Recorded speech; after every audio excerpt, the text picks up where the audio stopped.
నీ జీవితాన్ని నువ్వే నాశనం చేసుకుంటున్నావా? ఎందుకు భూమి ఇలా చేస్తున్నావు? వదినా, నేను మాధవ్కి తెలియకుండా ఏదో చెయ్యాలని అనుకోవడం లేదు. నేను ఇలా వెళ్ళొచ్చానన్న విషయం మాధవ్కి కూడా చెప్పాలనుకుంటున్నాను. వెళ్ళేటప్పుడు అడిగి వెళ్ళడం వేరు, వెళ్ళొచ్చిన తర్వాత చెప్పడం వేరు.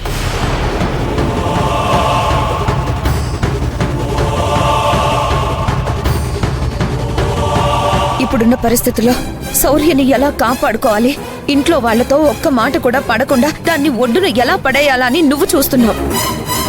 దాన్ని ఒడ్డున పడేయడం కాదు, నువ్వు అగాధంలోకి పడిపోతున్నావు.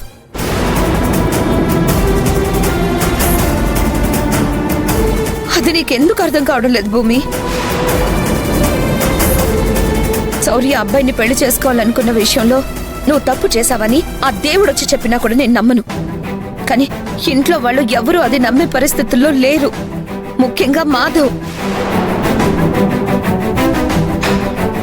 జరిగింది చాలు భూమి. ఆ రోజు జరిగిన దానికి వాడు ఇప్పటికే నీకు దూరంగా ఉండాలని ప్రయత్నిస్తున్నాడు. మేము సర్ది చెప్పే అవకాశం కూడా వాడు మాకు ఇవ్వడం లేదు. నీ మాట ఎత్తితేనే మొహం తిప్పుకొని వెళ్ళిపోతున్నాడు, లేదంటే కఠినంగా తన గురించి మాట్లాడద్దు అని చెప్తున్నాడు. ఇంకోసారి వాడు బాధపడ్డవంటూ జరిగితే నేనే కాదు, ఆ దేవుడు దిగొచ్చినా కూడా నిన్ను కాపాడలేడు.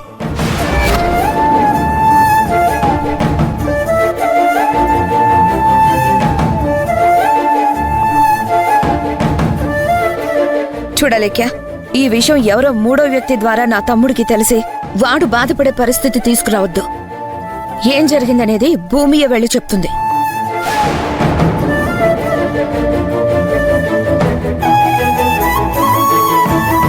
నేను అదే చెప్పాలనుకుంటున్నాను వదినా.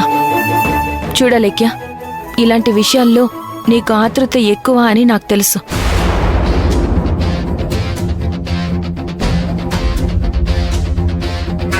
నువ్వెళ్ళి కష్టపడి చెప్పాల్సిన అవసరమేమీ లేదు. నా భర్త దగ్గర నేను ఈ విషయాన్ని దాచాలనుకోవడం లేదు. నేను ఎందుకు వెళ్ళానో, అక్కడ ఏం జరిగింది అనేది నేనే చెప్తాను.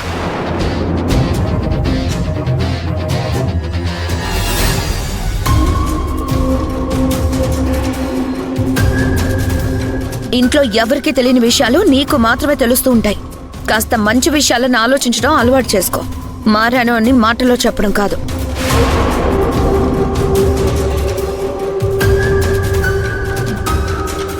దీన్ని మాత్రం ఏం చేయలేకపోతున్నామమ్మా. ముందు అసలుది దాని సంగతి చూడవే, కొసరిది దీందే ఉంది.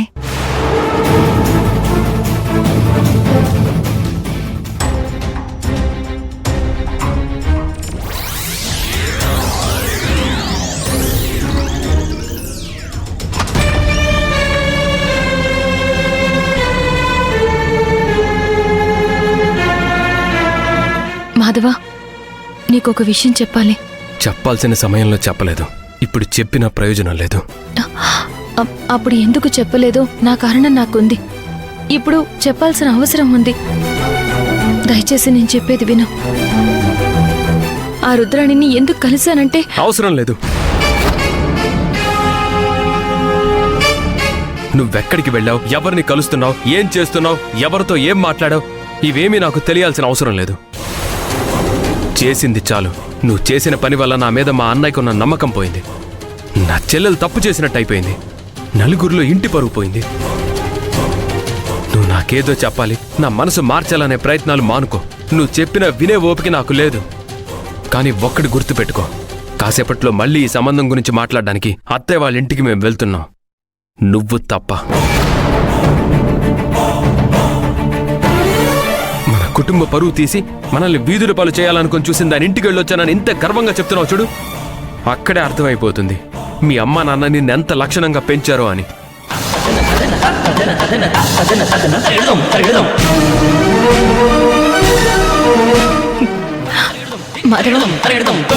నువ్వు నన్ను కొట్టు తిట్టు పర్వాలేదు. మన కుటుంబం పరువు పోయే పని నేనెప్పటికీ చెయ్యను. శౌర్య విషయంలో నేను ఎలాంటి తప్పుడు నిర్ణయం తీసుకోలేదు.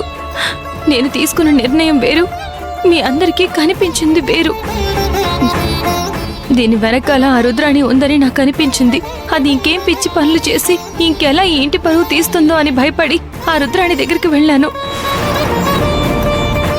వేరే ఏ ఉద్దేశంతోనూ కాదు. అసలు పర్సనల్ గా తనని కలవాల్సిన అవసరం నాకే ఉంది. నువ్వే ఆలోచించి చెప్పు మాధవ. ఆ రుద్రానికి కూడా ఈ పెళ్లి ఇష్టం లేదు కాబట్టి సమస్య ఏం ఉండదు. తనతో మాట్లాడాక అది నాకు అర్థమైంది. సమస్య రాదని నాకు తెలుసు. ఒకవేళ ఈసారి వచ్చినా మా అన్నయ్య నేను అందరం ఉన్నాం. ఆ రోజంటే గుడ్డిగా నిన్ను నమ్మి తప్పు చేశాం. ఈసారి ఆ తప్పు జరగదు. నువ్విలా ఏదో ఒక కారణంతో నన్ను కలవాలని నాతో మాట్లాడాలని ప్రయత్నించొద్దు. నీతో మాట్లాడడం కాదు, కనీసం నిన్ను చూడటం కూడా నాకు ఇష్టం లేదు. మాధవ,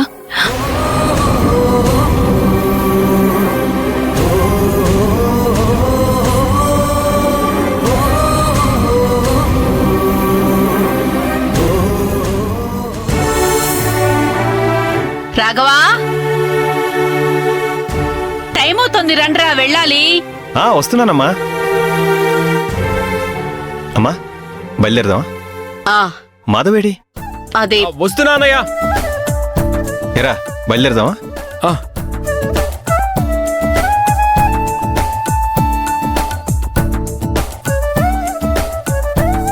అమ్మా పదండి. నాన్న రాఘవా, మీరు వెళ్ళిరండిరా.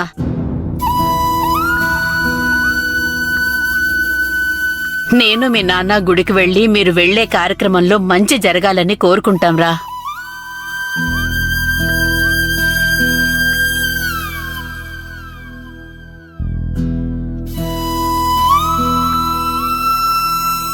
ఆ పదండి పదండి, రాహుకాలం వచ్చేస్తుంది.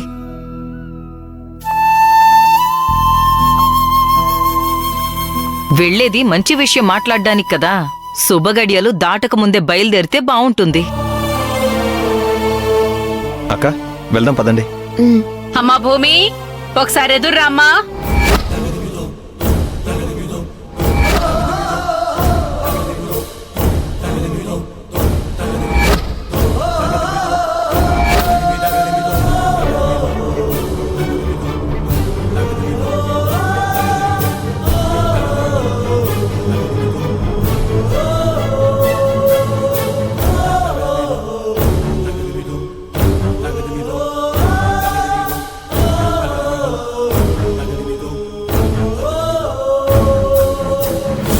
పెళ్లికి వెళ్తూ పిల్లిని చంకలో పెట్టుకుని వెళ్ళినట్లు రావాల్సిన అవసరం లేని వాళ్ళని పిలవటం దేనికి? ఎదురు రావటం ఎందుకు? వెళ్దాం పదండి.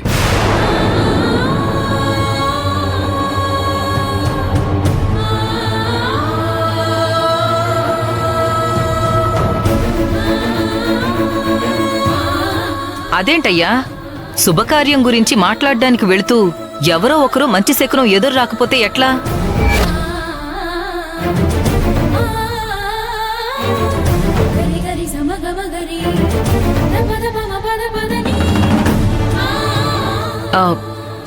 అలేఖ్యా, నువ్వైనా ఎదురు రామ్మా.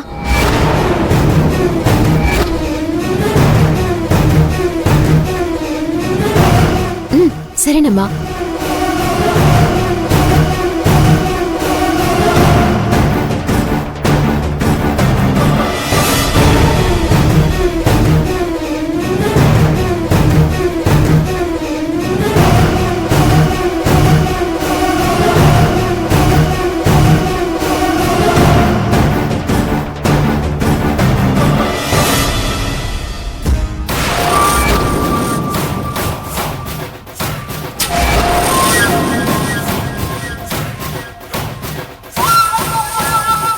అలేఖ్యా, నువ్వు కూడా వాళ్ళతో వెళ్ళు. ఇంటికి పెద్ద కోడలివి, నువ్వు వెళ్ళకపోతే ఎలా? వెళ్ళు.